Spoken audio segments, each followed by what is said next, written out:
Στο σημερινό βίντεο σας είπα να μου γράψετε κάτω στα σχόλια στην κοινότητα τις πιο τρομακτικές σας ιστορίες και εγώ θα τις διαβάσω σήμερα σε αυτό εδώ πέρα το βίντεο. Γι' αυτό άμα γενικά δεν μπορείς τις τρομακτικές ιστορίες και τρομάζεις γενικά εύκολα, βγες από αυτό το βίντεο. Βασικά μην βγεις, εντάξει, απλά στο κάπου στην άκρη να παίζει γιατί το βίντεο θα πάει χάλια άμα το κάνεις αυτό. Μην ξεχάσεις να κάνεις comment, like, subscribe για περισσότερα βίντεο σαν και αυτό και πάμε στο βίντεο. Ξεκινάμε με την πρώτη ιστορία. Θα τη διαβάζω από εδώ πέρα στο κινητό απλά για να ξέρετε. Μία μέρα που ήμουνα στο χωριό IRL μου, δηλαδή το αληθινό του χωριό, δεν είναι ψεύτικη ιστορία θέλει να πει, με την παρέα μου πηγαίναμε σε ένα βουνό και είχε κάποια σπίτια και ήτανε βράδυ και λέγαμε τρομακτικές ιστορίες. Δεν βγάζει πολύ νόημα αυτό συντακτικά, αλλά καταλαβαίνω τι θέλει να πει. Και μετά ακούγαμε φωνές από ένα χαλασμένο σπίτι και κουνιότανε κάτι μέσα. Μετά τρέξαμε γρήγορα και πήγαμε σπίτια μας και τελικά φώναζε μια γριά. Γενικά όλες αυτές τις τρομακτικές ιστορίες πάντα στο τέλος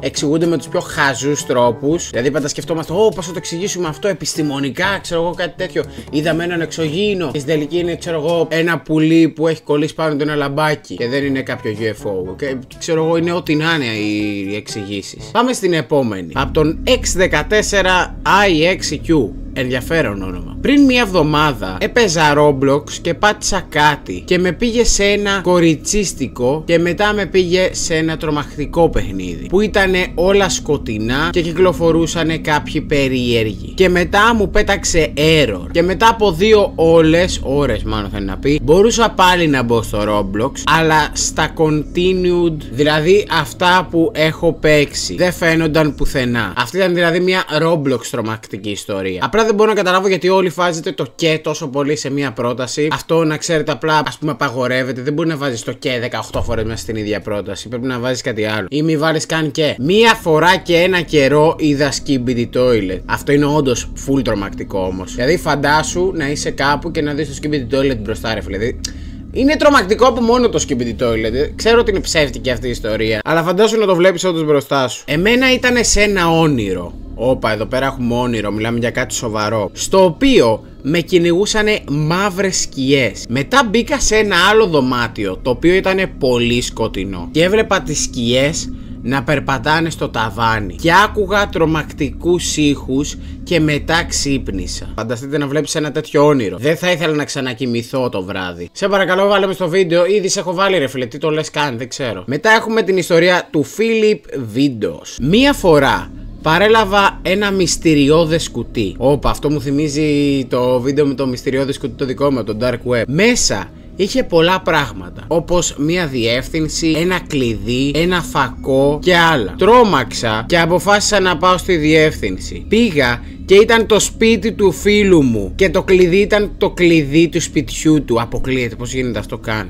Δηλαδή ο φίλος του είχε βάλει το mystery box. Και τα άλλα πράγματα δεν ξέρω γιατί. Ρώτα το φίλο σου, ρε φίλε, αυτός θα ξέρει λογικά, για να ήταν το δικό του το κλειδί. Τζίμπι Αρκέ, σε παρακαλώ, βάλτε με στο βίντεο σου, ρε παιδιά, γιατί μου το λέτε, αφού σας βάζω, δεν το βλέπετε. Επόμενο έχουμε τον Kesa 7039. Μία μέρα, καθώς κοιμόμουν, ονειρεύτηκα ότι όταν πήγαινα με το αυτοκίνητο μία εκδρομή, ήμασταν ψηλά σε ένα βουνό. Πολύ ψηλά. Και κάτω είχε θάλασσα. Μ' αρέσει που λες ψηλά σε ένα βουνό, πολύ ψηλά, δηλαδή δίνει έτσι λίγο της ιστορίας, δεν ξέρω αν με καταλαβαίνετε. Είχαμε πολύ ψηλά στο βουνό και μπαμπάς που οδηγούσε είχε στρίψει κατά λάθος και έπεσε από ψηλά θάλασσα. Ενώ και ένιωσα να πέφτουν στο νερό και να ακουμπάμε τότε. Ξύπνησα και είπα ευτυχώς ήταν όνειρο. Ακριβώς ό,τι είπες, φίλε μου. Είναι βασικά κάποιες φορές λες και απλά πατάς την επόμενη λέξη που σου βγάζει το κινητό αυτόματα από πάνω. Δεν έβγαζε πολύ νόημα. Αλλά από ό,τι κατάλαβα ήσουν σε ένα βουνό πολύ ψηλά και έπεσες με το αμάξι μέσα στη θάλασσα. Και ήταν όνειρο αυτό. Υποθέτω. Άκουγα. Όπα,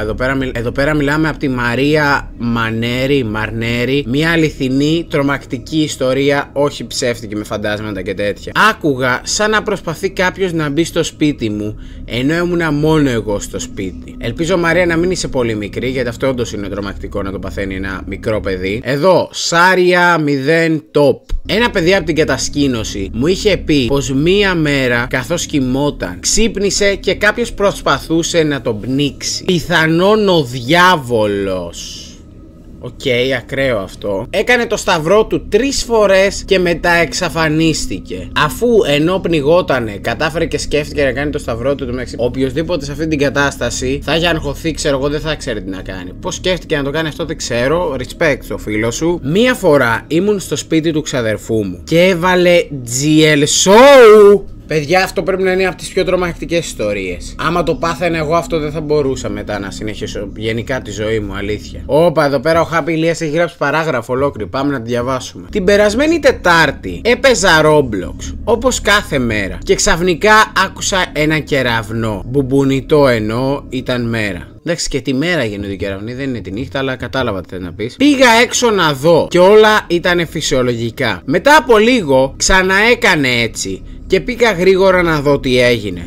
Όλα ήταν κόκκινα. Τρόμαξα, αλλά όταν γύρισα πίσω είδα μια μαύρη σκιά σαν παγωτό που έχει λιώσει, αλλά 10 φορές μεγαλύτερο, με 3 άσπρα φωτεινά μάτια. 3 φορές μεγαλύτερα από ένα φυσιολογικό παγωτό, μάλλον εννοεί. Χωρίς αυτό μέσα που έχουμε εμείς οι άνθρωποι. Τι εννοεί, δεν ξέρω. Όταν τον είδα δεν μπορούσα να κουνηθώ. Όντως δηλαδή. Προσπαθούσα να κουνηθώ και δεν γινόταν. Οκ, δηλαδή ήσουν σε ένα sleep παράλυσης που λέμε, που παραλύει το σώμα και δεν μπορείς να κουνηθείς. Μόνο τα μάτια μπορούσα να ανοιγοκλείσω. Όμως μετά από λίγο, όταν το παγωτό ας πούμε πήγε να με φάει, ξύπνησα στη μέση του σπιτιού χωρίς να θυμάμαι τι έγινε όταν με έφαγε. 100% real με εγγύηση. Οκ, αφού έχουμε την εγγύησή σου, σε πιστεύω ότι αυτό είναι αληθινό.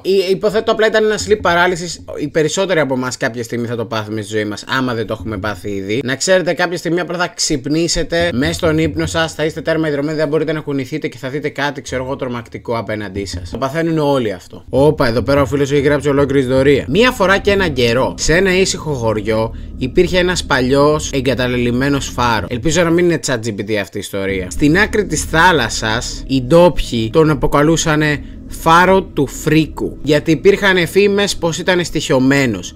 Κάθε βράδυ οι πιο θαραλέοι από τους χωριανούς έκαναν πονηρές ιστορίες για το φάρο και τρομάζανε τους υπόλοιπους, αλλά κανείς δεν τολμούσε να τον πλησιάσει. Μία μέρα όμως ένας νεαρός τύπος, ο Νίκος, αποφάσισε να βάλει τέλος στις φήμες. Μάζεψε το κουράγιο του, πήρε ένα φακό και κατευθύνθηκε προς το φάρο το βράδυ. Αλλά καθώς πλησίαζε, το φως του φακού του άρχιζε να τρεμοπαίζει και το μόνο που άκουγε ήταν η θρώισμα του ανέμου. Το θρώισμα, δεν ξέρω τι είναι το θρώισμα, υποθέτω ο ήχος του ανέμου, κάτι τέτοιο. Και κάτι χορούς, τι χορούς? Τραγούδια. Πώς ακούς χορούς? Λογικά τραγούδια θα εννοεί. Μπαίνοντας στο φάρο, ανακάλυψε πως ήταν μόνος του. Ένα τεράστιο σκιάχτρο τον κοιτούσε και σιγοτραγουδούσε. Ο Νίκος τρομαγμένος πήγε να τρέξει, αλλά το σκιάχτρο είπε: περίμενε. Θέλεις να μάθεις το μυστικό του φάρου? Ο Νίκος, μπερδεμένος και λίγο πιο ήρεμος από το αρχικό σοκ, απάντησε: τι μυστικό? Είναι το καλύτερο λάδι για μαλλιά που υπάρχει.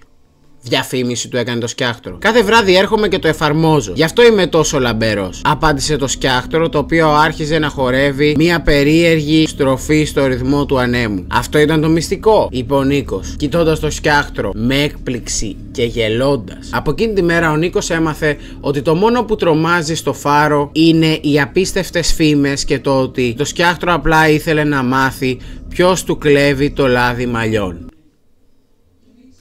Οπότε αυτές ήταν οι τρομακτικές σας ιστορίες. Γράψτε μου κάτω στα σχόλια άμα θέλετε να ξανακάνουμε κάποιο τρομακτικό βίντεο και άμα θέλετε να ξανακάνουμε κάποιο βίντεο με απαντήσεις δικές σας σε οποιαδήποτε άλλη ερώτηση. Είτε κάτι τρομακτικό είτε κάτι χαρούμενο. Γενικότερα κάτι που να έχει να κάνει σχέση με εσάς. Ελπίζω να σας άρεσε το βίντεο. Μην ξεχάσετε να κάνετε comment, like, subscribe για περισσότερα βίντεο σαν κι αυτό και θα τα πούμε στο επόμενο βίντεο.